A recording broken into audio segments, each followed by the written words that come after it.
மாதிரி 6 மாநிலங்களில் ஆட்சியில் உள்ளவர்கள் கடைசியில் இன்றைக்கு கேரளாவோடு எங்களுடைய ஆட்சி முடிந்து போய்விட்டது என்று சொல்லி கேரளாவில் வயநாட்டில் இன்றைக்கு கொத்து கொத்தாக மக்கள் இறப்பதற்கு காரணமாக இருக்கிறார்கள்.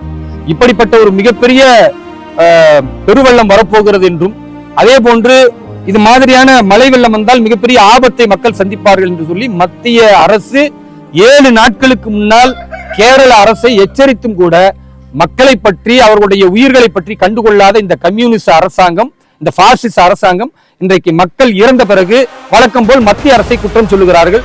நாங்கள் தெளிவாக இருக்கிறோம். இன்றைக்கு இராணுவத்தினரில் இருந்து ஒவ்வொரு மக்களும், குறிப்பாக பாரதிய ஜனதா கட்சியினுடைய ஒவ்வொரு நிர்வாகிகளும், அதே போன்று RSS சுயம் சேவகர்களும் இன்றைக்கு களத்தில் நின்று தங்களுடைய உயிரை விட அந்த மக்களின் பாதிப்பை அகற்றுவதற்கு பாதுகாத்துக் கொண்டிருக்கிறார்கள்.